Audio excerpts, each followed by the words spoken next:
I'm Alec Baldwin, and you're listening to Marketing Trends, and the leads aren't weak.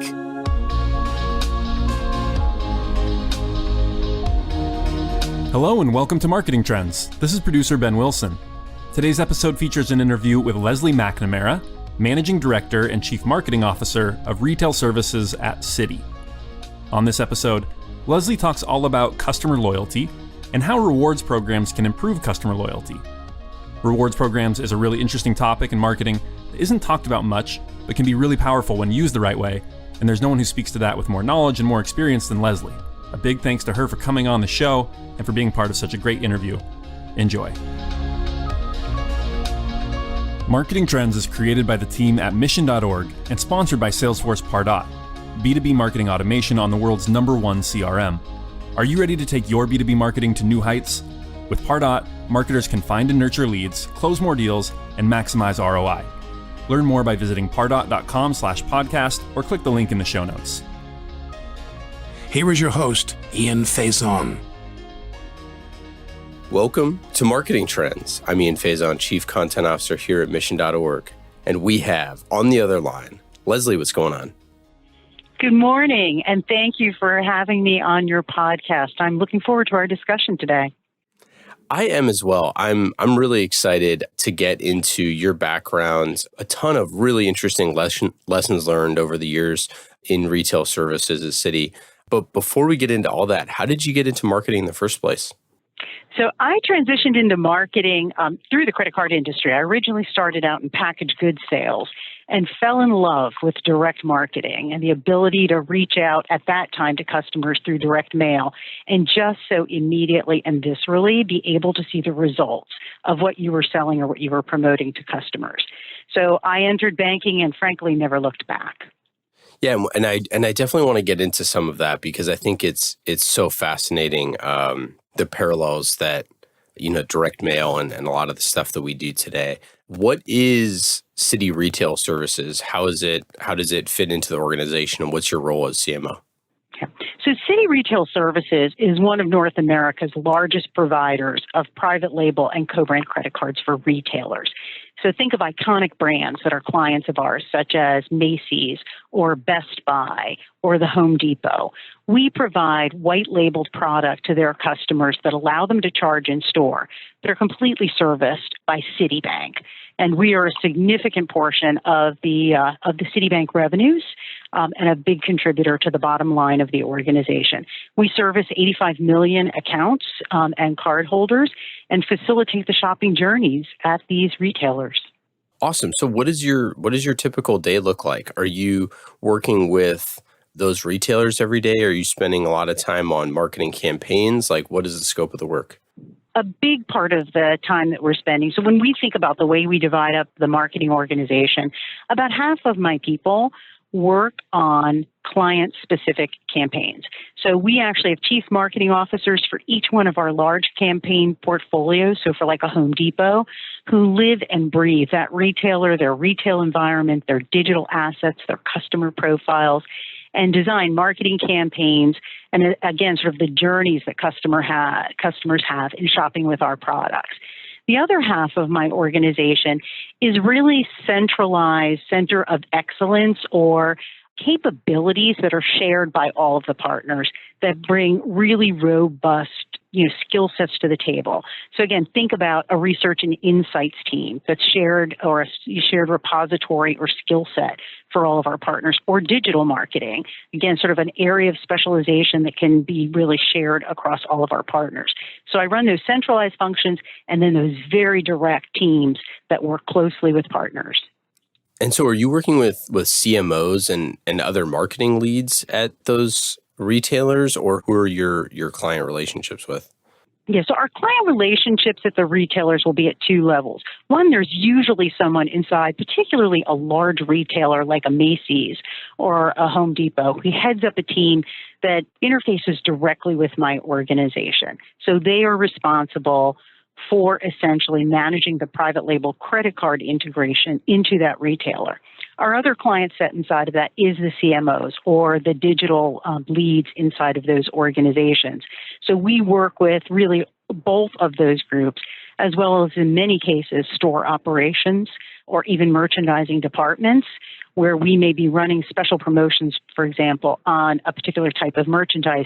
We'll negotiate directly with that division within a company to put together the best possible campaign to reach their customers and make sure the value proposition is really on target with that merchandise. I'll give you an example. If you're buying a refrigerator, the kinds of promotion that you're going to want to put out there is going to be something like deferred interest, where you can pay over time and enjoy the benefits of either low or 0% during the time period in which the promotion is running. But when you're selling blouses or maybe shoes, it may be more rewards and points oriented. So a very different kind of promotion based on the merchandise type as well. That's really fascinating. And it's like obvious because we've seen those type of campaigns, but it's really interesting how much, how many levels of complexity go into those type of campaigns. I'm curious, for these, are you looking at digital only? Or are you looking at out of home? What sort of stuff are you looking at for these campaigns? It really depends on the retailer, but by and large, most of the retailers that we work with have storefronts, have a footprint, a physical environment. In that particular case, we're working with them on their point of sale system, training their store associates, ensuring that the signage or the way that we're messaging in store is appropriate. But at the same time, these days, people don't just shop in stores. And they're using, digital assets. They may be on a PC. They may increasingly be looking at a mobile device while they're shopping in the store.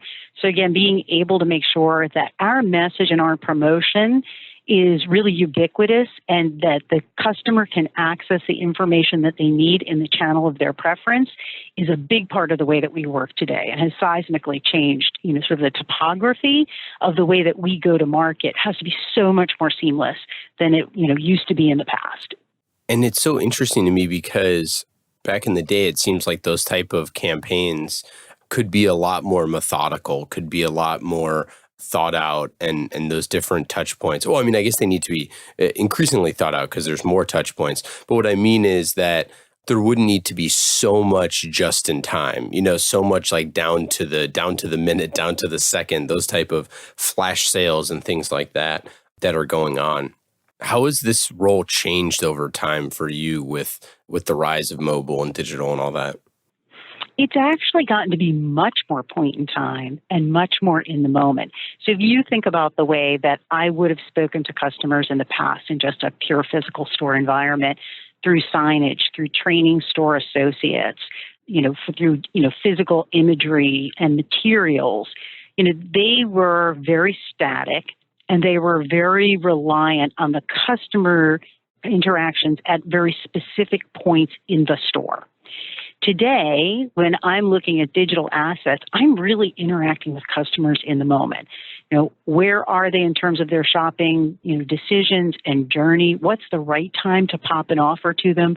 When are they, most interested in making what's going to be their payment decision in that shopping journey? As you move even from a digital property like, a PC to a mobile device, where now I know where you're standing in the store, I know what kind of merchandise you're looking at, and I'm populating you with offers or understandings of how you can purchase that particular merchandise. Very, very different than it would have been in a physical store environment where I didn't find out what you had in your cart until you were going through the register. And I was able to see, at the SKU level, what you might be purchasing at that time, often late in the journey. Whereas now in these digital properties, it's truly in the minute and in that, particular time when you're making that decision that I have visibility into what you're doing. So it's really accelerated our game and accelerated the needs on us to respond to what customers want in terms of value propositions. The abandoned cart has given more marketers heartache over the years. I'd like to think that it makes us better at what we do and having to deal with that cart abandonment issue. Sure. That is what a retailer, they live and die by that cart. And if I interfere in any way, shape, or form, or my messaging is not on target or heads in the directions of cart abandonment, I lose. So I have to be much sharper at my game. Yeah, it reminds me of, and I don't think this will ever actually happen, but the idea of like how the Instagram image was like a Polaroid camera, even though everyone was using it, had never actually used a Polaroid camera. If someday nobody knows what a shopping cart is, but it's just the digital cart, I don't think that's going to happen, but I digress. So I'm curious, with those levels of changes, how do you do partner marketing? How do you kind of like classify these activities, like as you're working with the retailer on these type of campaigns? Like, is there something specific that you're providing with them? I know, and we'll get into the content and the market research that you all do in a little bit, but to tease it here for a second, I'm curious, like, what do you think are some of those advantages that you have when you go to one of your clients with some additional information about the buyers? Yeah, so, first and foremost, just going back to our business model, as a B to B to C organization, our role is really to work with the retailer on improving their business model. So we never confuse the fact that we are not retailers, that what we're doing is facilitating the payment and increasing their sales through making payments or credit lines available to people, or lowering their cost of goods sold, through our products and the negotiated deals that they have with us, and sometimes the revenues that they make off of our card products. So, we really focus in on payments and how payments enable their customers to buy more or to consolidate their spend onto the preferential payment vehicle for that particular retailer. And we have some real advantages from a Citi perspective. Number one, we are a global bank.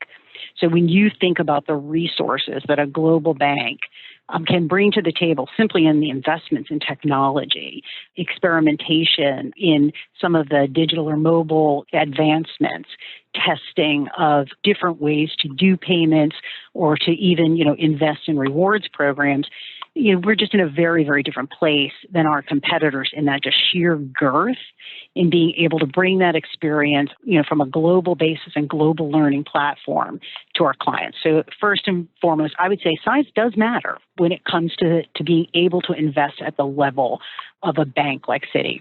The second thing is because we are a very large organization and have a very large, what we call branded card business, we also have a repository of consumer data that is off retailer that allows us to data mine customer behavior or how they're shopping more broadly or what trends are occurring that really can inform and infuse retailers' database or modeling behaviors in terms of how they're approaching customers or how they're utilizing their marketing dollars more broadly as well. So we're able to provide a great deal of intelligence to them. The third thing is, we do have some proprietary services such as, research and insights where we do things, like mystery shopping stores, is not just mystery shopping our own stores to see how associates may be promoting certain products or services or whether, they're on target with what we want them to do, but also shopping all of their competitors and giving them a sense of what's going on in those stores. How are they positioning credit? Are their store associates doing a better job? Are there lessons to be learned there? We also have a proprietary relationship with a firm that allows us to do real-time research and connection with customers for things that may be credit-oriented, is how we're positioning things in the marketplace. But also, we allow our retailers to use that service to look at their own marketing materials or merchandising strategies and determine if they're on target or if they're getting the right consumer response or the expected consumer response before they spend that money. So we're able, again, to really overinvest and over-index on a service like that as well. That's so interesting to me. So with those mystery shopping opportunities, by the way, is this like supermarket sweep? You got to hit me straight here. Who's actually doing the mystery shopping? Is this your team?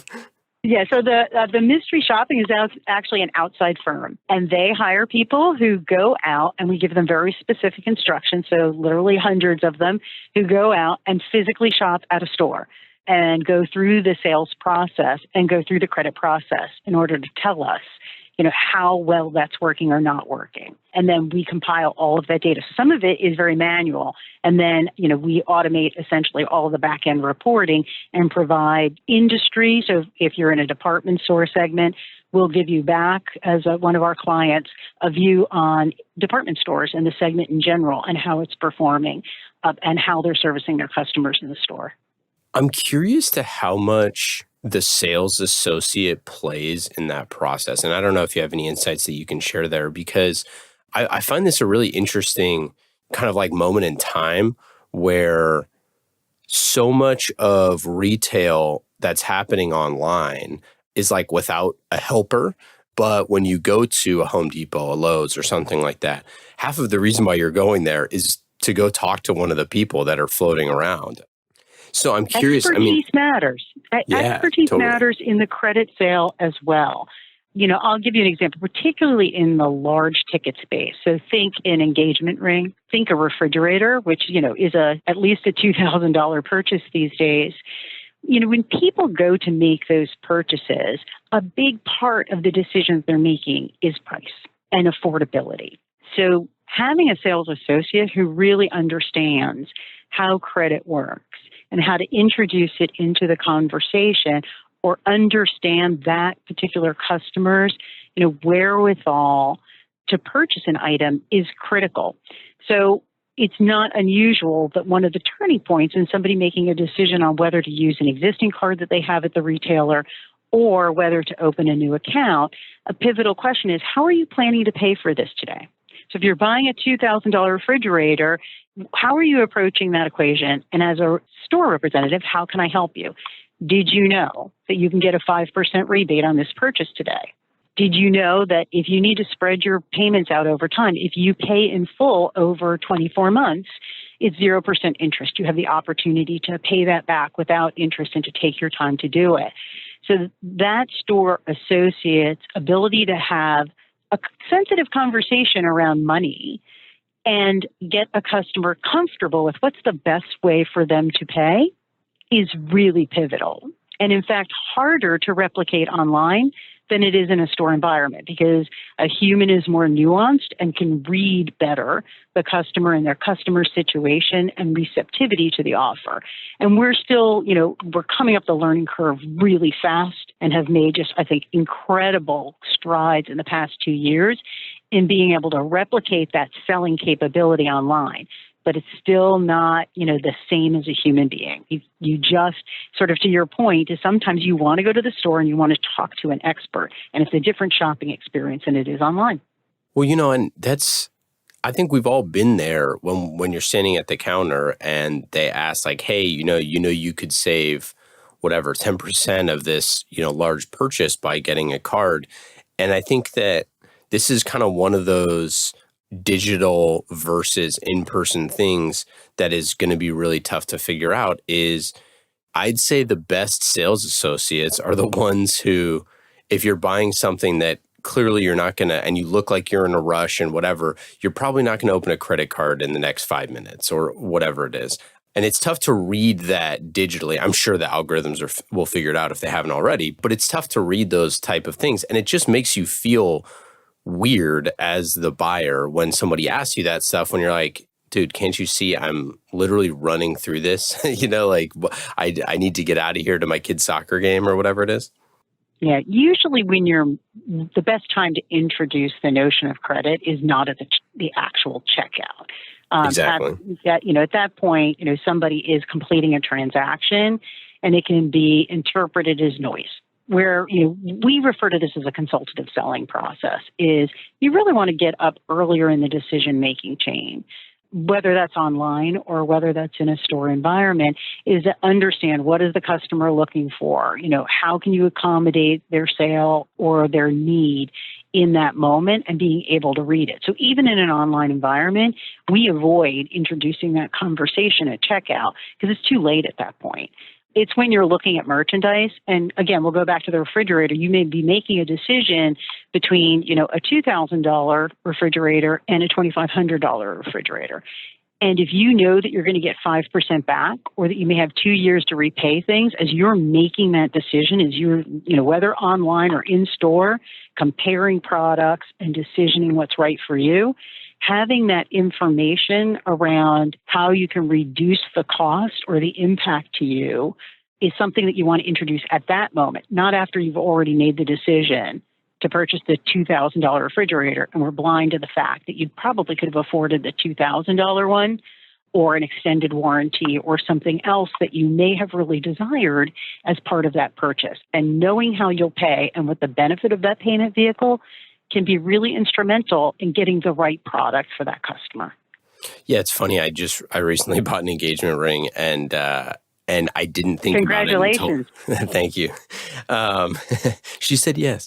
But so it's funny because I didn't realize it till later on that I could have just done a financing option that was like 0 interest, and I could have paid it off over like the course of a year, and it would have been beneficial to me to do that. And I didn't even, no one even had brought it up to me. They were awesome, but that was maybe the one short-sighted thing. That was a missed opportunity then. Yeah, exactly right. I'm sure someone on your team is screaming out into the void. But yeah, I think that those sort of things, like, empowering the person to make the right decision is really important. And a huge piece of this is loyalty and rewards stuff. And I want to get into this. So we know, somewhere that Linda Faison goes to Black Friday every year at Macy's with her Macy's card and buys her family a bunch of Macy's stuff on Black Friday. Who can resist the deals? So I'm curious, like, why are loyalty and rewards programs so powerful? Do they still work? And how has that changed over the last 10 years?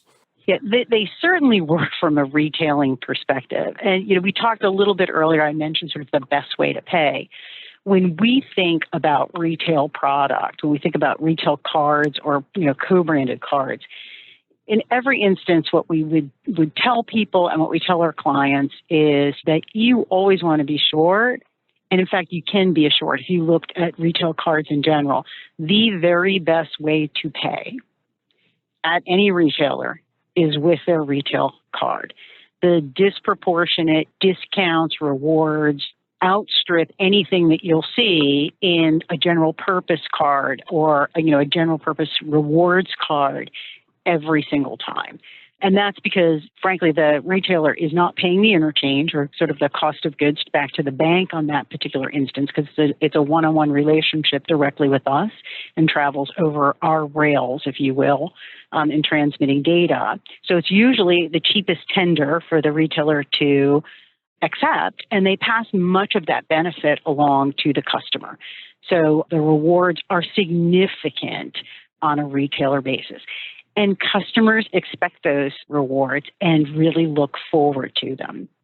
So what used to be coupons in the past, paper coupons or paper reward certificates, are now much more sophisticated vehicles in terms of your ability to redeem those in the store, on your mobile phone, or when you're shopping online.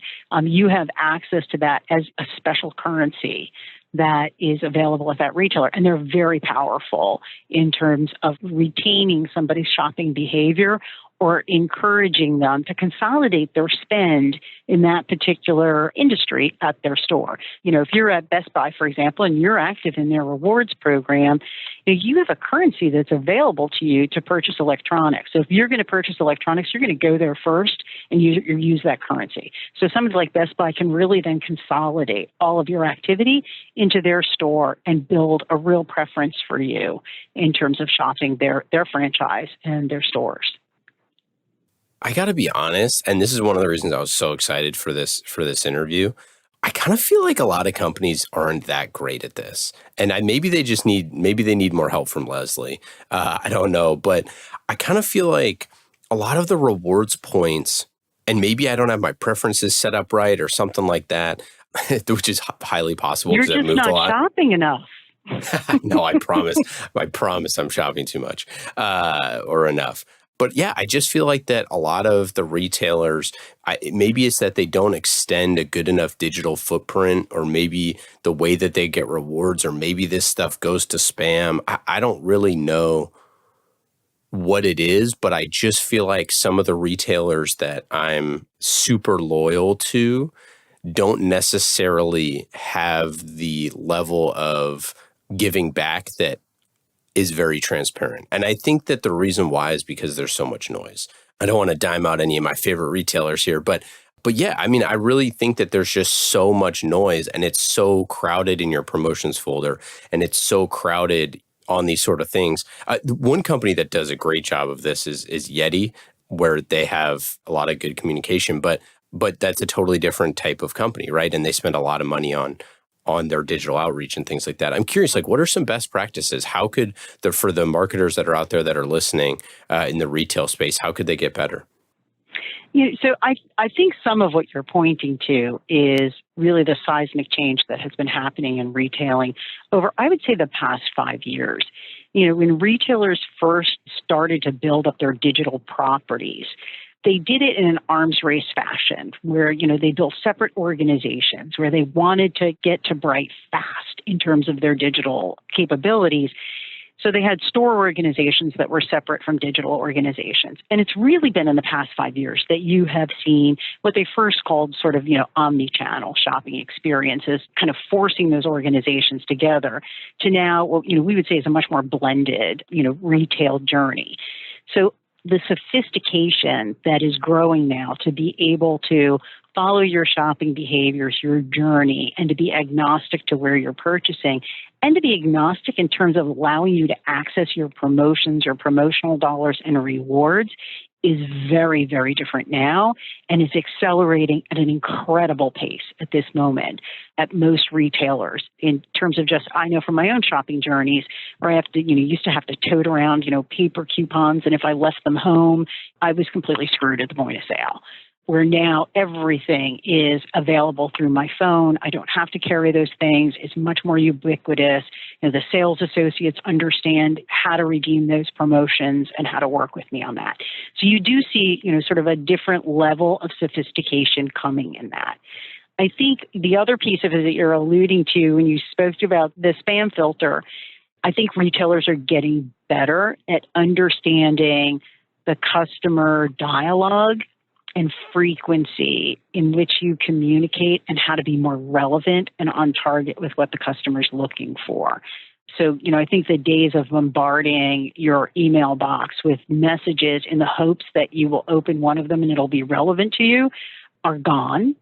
And I think that the messaging is getting much more targeted toward the kind of merchandise that you're interested in, where you've been looking at it, or what your consideration set has been, and how to tailor those offers to you to, frankly, put you over the edge to say, yeah, like you finally hit the discount threshold, or yeah, my reward now is meaningful enough that I can afford that particular item. It's a lot more attractive to me now because I can redeem with my reward certificate. I think retailers are getting much more sophisticated on how to both balance their margin with leveraging the rewards programs that they have and the communication vehicles at their disposal. Yeah, I mean, I think that a lot of the communication stuff that we thought that we were going to have great access to, building a massive Facebook page, building your Twitter following, building a massive email newsletter list that are still, potentially important, very important, less important, depending on how you're doing things. I think a lot of those, we thought that we were just going to be able to push a lot of, promotions and updates. And then it just kind of went into the ether or, contributed to the noise. I'm curious, like, how can brands set themselves apart? How can they engage better with customers in a more meaningful way? Yeah, I think, particularly in my space, it is really retailer dependent. So, most retailers have a very good grasp on who their customer is, how they want to be interacted with, how to approach them, and what, merchandise, rewards, sales propositions make sense to them. So if you went through sort of my retailers or spoke to the people who serve that particular retailer, you're going to get a very different answer to that question from somebody, for example, who's focused on Best Buy, whose, customer is very digitally savvy, who is very comfortable with credit products, understands how financing works, is more interested in the ability to pay over time, or if they're able to leverage their rewards, like if they're, building their rewards repository at Best Buy, they know how to check their rewards balances and to manage all that. That's going to feel really differently than it's going to be for one of my fuels customers. If, you're buying gas on your card, it's all about immediacy. Are you offering me, a discount off of my gas purchase as I am standing at the pump? It's, about, do I have a lower cost per gallon in using your card product than using any of my other cards that are in my wallet? So the topography of what that customer expects and who that customer is radically different by retailer. And that's what makes my work really fun. It's not as though, I'm dealing with a static equation or a static group of customers. As I go through and talk to a jewelry merchant, it's going to be a radically different proposition than if I'm talking to somebody who is in the fuel space or if I'm talking to somebody who's in a department store space. And that is part of the challenge and what makes this business so fascinating. It doesn't hurt that I love to shop as well. No kidding. All of it appeals to me. I know that your secret, you're talking about hundreds of people buying. I know that it's just you. I have an inkling. I do shop at all of my retailers. So I recently I purchased a couch. I don't know why this is becoming like Ian's retail therapy podcast episode, but I recently purchased a couch, 2 couches, in fact, and a bedroom set. Who's kidding? And one of the things that struck me as extremely interesting was I was talking to a sales rep, and he had to go to his manager. Actually, and this happened with the engagement ring too. He had to go to his manager and say, hey, they're looking at online, so I have to give them the online pricing. And the manager ended up giving the same price that was online, but kind of went through the whole, hum and ha about the whole thing. And him and his manager were talking, and he was like, hey, I would have lost him. He just would have bought online. How many retailers are still separating their P&L from in-store versus online? Because I find so many of younger buyers, anecdotally, that are going in, looking at the thing, and then just going back home and buying it online or checking out in-store online. And it seems like some companies are fighting this still. Why do you think that is? Or maybe I'm off base here. Yeah.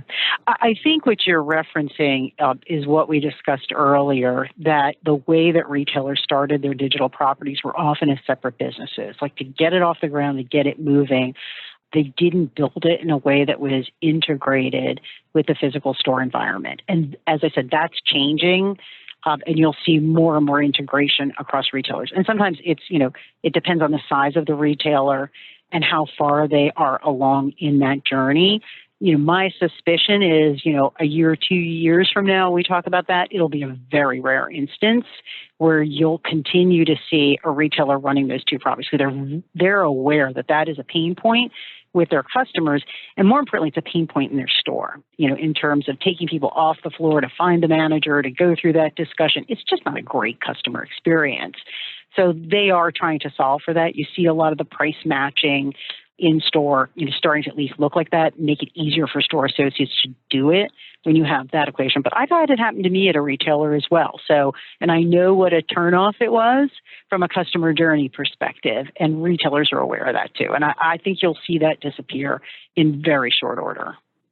Well, I think some of this is change management, right? Because this is the thing, the sales rep is the person, the reason why we bought the couches we did is because the sales rep was fantastic and was so helpful with a bunch of different things. And we truly wouldn't have bought what we did if he wasn't so helpful.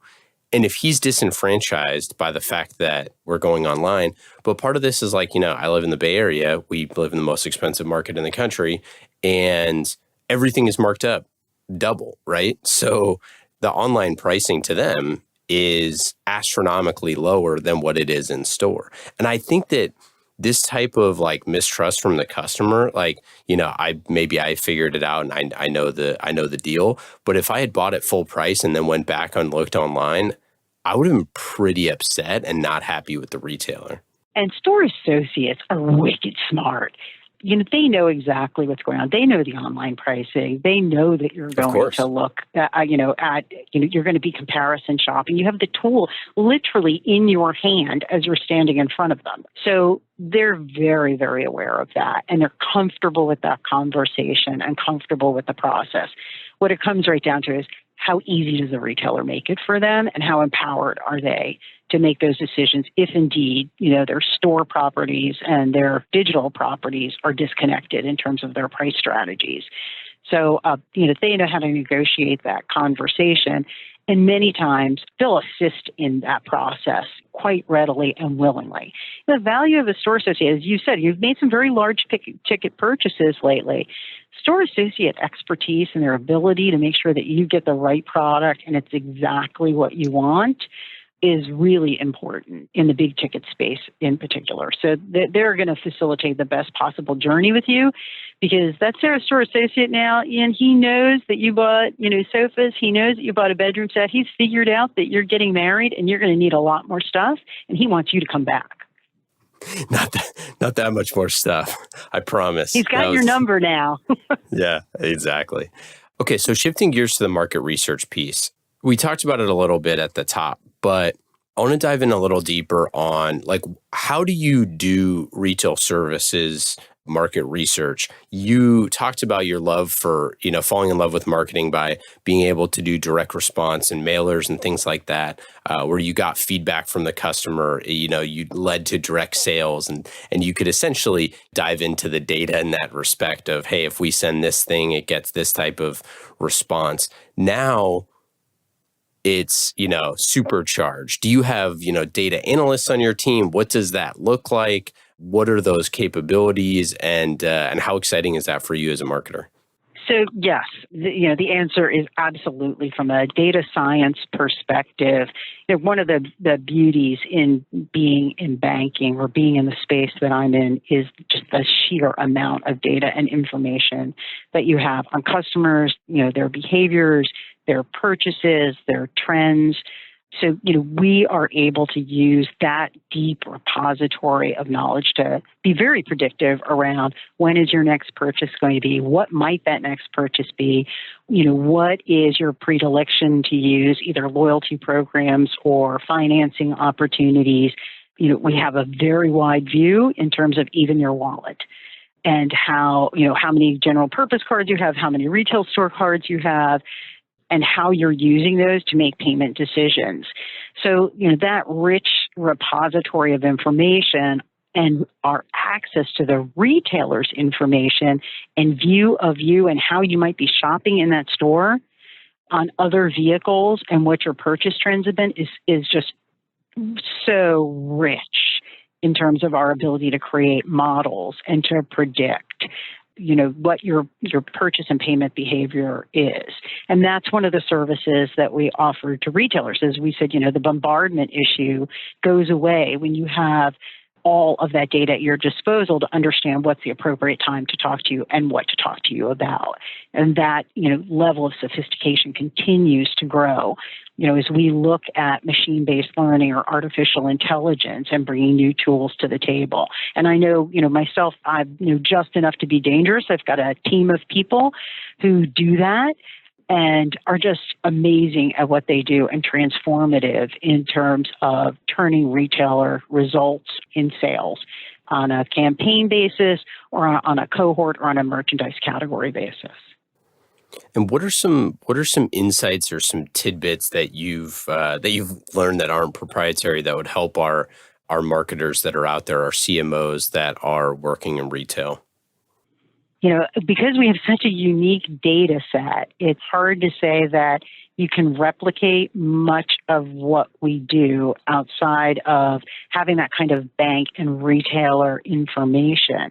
But increasingly, I think the use of data and the ability to separate out the wheat from the chaff in terms of where your opportunities are. So I'll give you an example of how powerful modeling can be. So we were working with a particular retailer in terms of their most loyal customer. And let's just say, Ian, you and I are both shopping at this particular retailer. We're spending $500 a year, and that retailer considers us both to be best customers. In mining, the repository of data that we have on our side, understanding the shopping, information in store, really what we're learning is that while we both on paper look like a best customer, I only am spending $500 a year in that particular category, and I'm consolidating all of my spend with you. I am truly your best customer. But you, Ian, are spending $1,000 a year on that category. And you're not actually, you might be a best customer on a dollar basis, but you're not a best customer in terms of consolidating your spend at that retailer. And my ability to understand, have visibility to the fact that you're spending $1,000 and to let the retailer know, hey, when you're spending your marketing dollars, don't spend it on Leslie. You're going to want to spend it on Ian. He's the guy that you need to get more spend out of. He's got the ability and he's got the wherewithal to spend in your store, and you're not getting all of this spend. Secondarily, is I'm then able to use modeling tools to find lookalikes, is to say, I think you have more Ians in your retail. They may not be on my product, but I can see them inside of your repository of data based on the modeling attributes that I use. I can now identify the lookalikes for you. And let's get all their $1,000 worth of spend at you, retailer. But even more importantly, let's get them onto my product and lower your cost of goods sold overall. And that's how powerful these tools can be. And to be clear, Ian does not have the money nor the wherewithal to figure out how to buy anything else. But yeah, I mean, I think that the shifts from reactive to proactive is absolutely fascinating, and predicting things like I get retargeted now to the end of time for engagement rings. I was so well, now good. They ought to be targeting you for wedding rings. If they're really good at what they're doing, they're shifting it. And by the way, at your first anniversary, your fifth anniversary, and your first child, they should know. Yep. In the jewelry space, that is the spend pattern. Unfortunately, for some reason, after the first child, people kind of give up on the jewelry gifts. Yeah, all the jewelry at that point is. Yeah, at that point, you're probably saving for college. Yeah, it's funny though. I get retargeted with with a similar ring to the one I bought, from all sorts of different merchants. I did a really good job of using incognito windows in the process because I share devices with my girlfriend. And so I'm I knew that I had to be really smart about how I shopped so that she wouldn't randomly be looking at her iPad and why am I getting served engagement ring ads? So I did do actually a really good job on that. But she was I had no idea. And then I looked at one thing on a non-incognito window and the floodgates opened. Things like incognito windows or private browsing or things like that, ad blockers, how does that affect the state of affairs in retail? I can't say that they're my favorite things, but I do think those are indications of what customers want. And what they want are relevant conversations. They're not using those to necessarily, I can't say entirely because of privacy issues. They're using them because of the bombardment issue. And I think when you're looking at something like that, should be a warning sign to us that we need to be more sophisticated as marketers to make sure that it's a welcome dialogue. And that's really, what we're working on, or what I think is, the next generation of marketing is more thoughtful marketing, more explicit, more welcomed marketing, as opposed to the tools today. I think for a lot of industries are being used very indiscriminately, or maybe more with excitement is a positive way to put it. They're a little over enthusiastic, and I think folks are learning how to throttle that up and down and to make sure that they're relevant and appropriate. Okay, let's get into our lightning round questions. These questions are fast and easy. Just like marketing automation from Pardot, you can go to pardot.com/podcast to learn more about B2B marketing on the world's #1 CRM, that is Salesforce. We love Pardot. Check them out. They sponsor the podcast, and they're just awesome in every way. Lightning round questions. Leslie, are you ready? All right, let's go for it. This is a money shot. What is your favorite thing to cook or eat? My favorite thing to cook or eat? I'm a carnivore. It has to be steak. Now, if it's a beverage, it's red wine, but they do go together. Indeed. What is your favorite vacation spot? It has to be an island, St. Martin. What app are you using on your phone that is the most fun? Well, I just got done playing Starbucks Summer Games, so I'm going to say Starbucks. What is your favorite campaign that you've ever run? My favorite campaign that I ever ran. Years and years ago, I worked for a bank that shifted from offering credit cards on a national basis to a regional basis. And the jingle that we put together was fantastic. And that song to this day, like, unfortunately now it's going to run in my head for the rest of my life. But it was actually a broad-based advertising campaign, but on a regional basis. What campaign was your maybe your least favorite or your best learning experience? Oh, my best learning experience was early in my career. I worked with an affinity group that passed me a very bad list, and I did a poor job of scrubbing it, and I got a higher response rate from people who were dead than I did who were alive. So the return mail that said deceased across the package had higher response rates than the live ones. And I always remember that as my mailing to the dead. Oh man, that is rough. What is your best advice for a first-time CMO? Be curious. Is really keep an open mind, explore new ideas, leverage the people around you and their creativity. We're never as smart as we think we are, and the people around us can add so much value. What question do you never get asked that you wish you were asked more often? As a CMO or as a person? Either one. Well, I'd love for people to ask me how I got so thin, but it's just not true. Leslie, this has been awesome. Thanks so much for coming on. We really appreciate it. Such good insights on retail, and it was just a blast. Any final thoughts or anything to plug? No, thank you so much, Ian. I enjoyed our conversation as well. Take care. You too. Bye now.